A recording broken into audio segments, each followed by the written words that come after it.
हमारी कायनात में कितने राज छुपे हैं इसके बारे में कोई भी नहीं जानता, लेकिन आए दिन हमें कुछ ऐसा देखने को मिलता है कि हम अपनी आंखों पर यकीन नहीं कर पाते। 2017 में एस्ट्रोनॉमर्स ने बहुत ही मिस्टीरियस चीज को डिस्कवर किया। ये एक एस्ट्रॉइड था जिसकी शेप बहुत अजीब थी। इस एस्ट्रॉइड की सबसे खास बात ये थी कि ये हमारे सोलर सिस्टम का पहला इंटरस्टेलर ऑब्जेक्ट था, यानी कि ये पहला ऐसा ऑब्जेक्ट था जो इंटरस्टेलर स्पेस से हमारे सोलर सिस्टम में आया था। कुछ साइंटिस्ट के मुताबिक ये कोई एस्ट्रॉइड नहीं बल्कि एलियंस का स्पेसशिप था।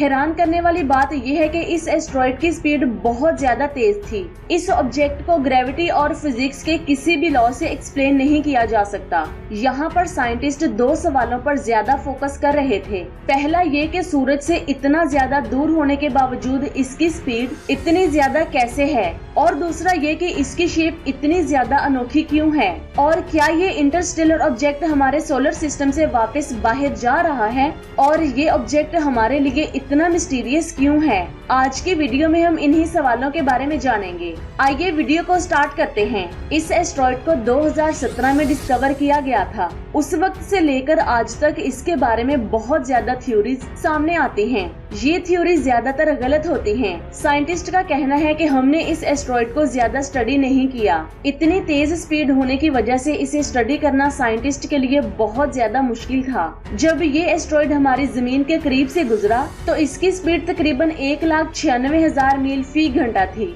यहाँ पर गौर करने वाली बात यह है कि उस वक्त ये एस्ट्रॉइड हमारे सोलर सिस्टम के अंदर था। एक दिन के अंदर इस एस्ट्रॉइड ने तकरीबन 28,32,000 मील की दूरी को कवर किया।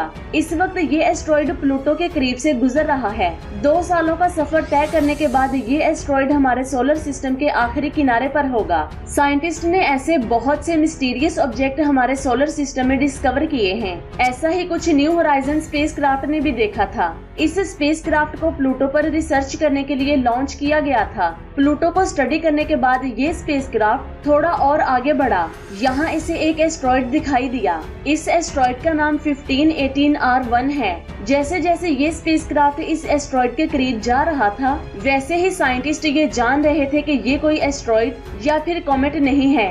ये ऑब्जेक्ट इतनी तेजी से घूम रहा था कि अगर इसकी जगह कोई एस्ट्रॉइड होता तो वो टूटकर बिखर जाता। जब न्यू होराइजन स्पेसक्राफ्ट इसके मजीद करीब गया तो वहाँ कुछ अजीब सा हुआ। जब इस ऑब्जेक्ट को स्टडी करने का वक्त आया तो न्यू होराइजन स्पेसक्राफ्ट के इंस्ट्रूमेंट्स ने काम करना बंद कर दिया, जिसकी वजह से इसका कोई भी डाटा साइंटिस्ट को नहीं मिला। साइंटिस्ट ने सोचा कि हो सकता है किसी टेक्निकल प्रॉब्लम की वजह से ये स्पेसक्राफ्ट खराब हो चुका है, लेकिन इतने में एक और हादसा पेश आया। जैसे ही न्यू होराइजन स्पेसक्राफ्ट उस ऑब्जेक्ट से दूर गया तो वैसे ही उसके तमाम इंस्ट्रूमेंट्स एक्टिव हो गए। ये देखकर तमाम साइंटिस्ट हैरान हो गए, क्योंकि ये देखकर सीधा शक एलियंस पर जा रहा था।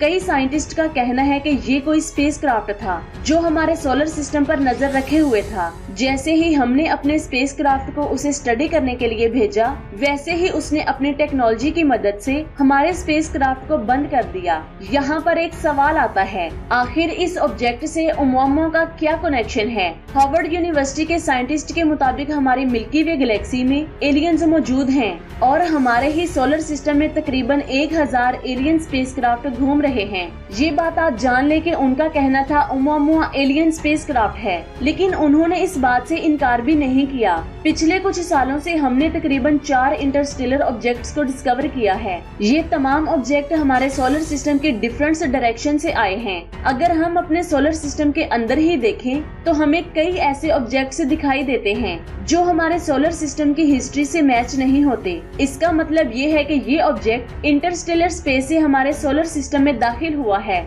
आखिर इस वक्त ये तमाम ऑब्जेक्ट्स है कहाँ? आप ये जानकर बहुत ज्यादा हैरान होंगे कि इनमें से एक हमारी जमीन के समुंदर में ही मौजूद है। जनवरी 2014 में एक एस्ट्रॉइड हमारी जमीन के समुंदर में आकर गिरा। ये एस्ट्रॉइड इतना बड़ा नहीं था कि इसकी वजह से हमारी जमीन को कोई नुकसान पहुंचता, लेकिन फिर भी ये ऑब्जेक्ट साइंटिस्ट के लिए बहुत ज्यादा जरूरी था। इस ऑब्जेक्ट का डायमीटर तकरीबन 1 मीटर था। ये हमारी जमीन से मिलने वाले आम पत्थरों से तो बहुत ज्यादा है, लेकिन स्पेस के कंपैरिजन में ये बहुत ही छोटा एस्ट्रॉइड है। ऐसे हजारों पत्थर हमारी जमीन पर गिरते रहते हैं। आखिर इस पत्थर में ऐसा क्या खास है? दरअसल इस पत्थर की सबसे खास बात इसकी डायरेक्शन और इसकी स्पीड थी। जब ये एस्ट्रॉइड हमारी जमीन पर गिरा तो इसे सिर्फ एक ही इंस्ट्रूमेंट से डिटेक्ट किया गया था, और वो थी यूएस मिलिट्री की एक सैटेलाइट। इस एस्ट्रॉइड की एक और खास बात ये थी कि ये इंटरस्टेलर स्पेस से आया था। लेकिन जरा रुकिए, मैंने तो पहले आपको बताया था कि ओumuamua पहला ऐसा स्पेस ऑब्जेक्ट था जो इंटरस्टेलर स्पेस से आया था। तो फिर ये एस्ट्रॉइड पहला इंटरस्टेलर स्पेस ऑब्जेक्ट कैसे हुआ? दरअसल 2014 में गिरने वाला ये एस्ट्रॉइड इंटरस्टेलर ऑब्जेक्ट के नाम से फेमस नहीं हुआ, जिसकी वजह से ज्यादातर लोग इसे नहीं जानते, क्योंकि इसका सारा डेटा सिर्फ एक ही सैटेलाइट ने रिकॉर्ड किया था, और वो सैटेलाइट भी अमेरिकन मिलिट्री की थी, जिसकी वजह से उन्होंने इसका ज्यादा डेटा शेयर नहीं किया,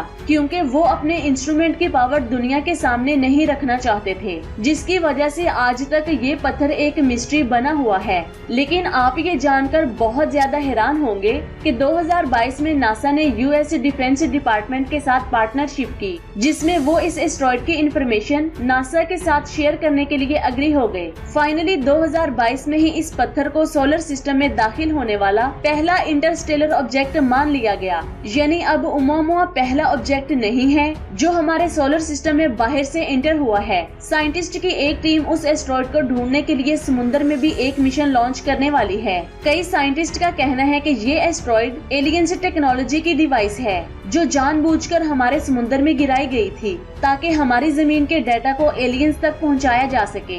यूएस डिफेंस डिपार्टमेंट से ये पता चला कि जो पत्थर समुद्र में गिरा था वो लोहे से बना हुआ है, जिसकी वजह से वो इतना ज्यादा मजबूत था। कुछ साइंटिस्ट का कहना है कि ये एस्ट्रॉइड एक एस्ट्रॉइड की कैटेगरी में नहीं, बल्कि आर्टिफिशियल इंटेलिजेंस एस्ट्रोनॉट की कैटेगरी में आता है। भले ही आज हमारी कायनात में एलियंस मौजूद हों या फिर नहीं, लेकिन एक वक्त ऐसा जरूर था जब एलियंस मौजूद थे और उन्होंने ये स्पेसक्राफ्ट हमारी जमीन पर भेजे थे। इन क्राफ्ट की सबसे खास बात ये है कि इन्हें चलाने के लिए किसी लिविंग चीज की जरूरत नहीं पड़ती, बल्कि ये खुद ही अपने आप को कंट्रोल करते हैं और अपना रास्ता सिलेक्ट करके बिल्कुल सही लोकेशन पर चले जाते हैं। आप ये जानकर बहुत ज्यादा हैरान होंगे कि हम इंसानों के पास भी एक ऐसी टेक्नोलॉजी मौजूद है, और इस वक्त जहां आप ये वीडियो देख रहे हैं वो भी इसी टेक्नोलॉजी पर चलती है। हार्वर्ड यूनिवर्सिटी के हेड का कहना है कि फ्यूचर में हम उस एस्ट्रॉइड को पानी से निकालकर उस पर अपनी रिसर्च करेंगे।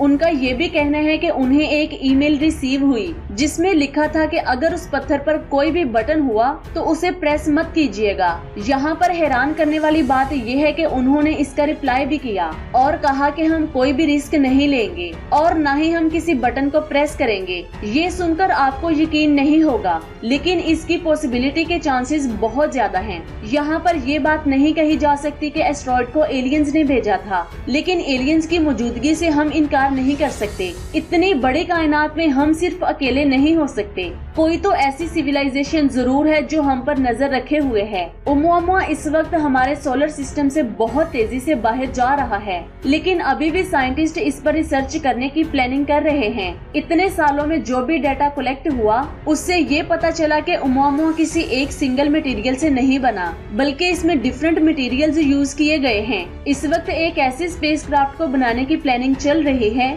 जो 2051 तक ओumuamua तक पहुंच जाएगा और उस पर लैंड करके उसे स्टडी करेगा। असल में ये स्पेसक्राफ्ट लॉन्च होगा या फिर नहीं, ये तो वक्त ही बताएगा। आपको क्या लगता है, हमारे सोलर सिस्टम में एलियंस स्पेसक्राफ्ट मौजूद हैं या फिर नहीं? नीचे कमेंट्स करके जरूर बताएं, और ये भी बताएं कि आज की वीडियो आपको कैसी लगी। अपना बहुत सारा ख्याल रखें, दुआओं में याद रखें। अल्लाह हाफिज।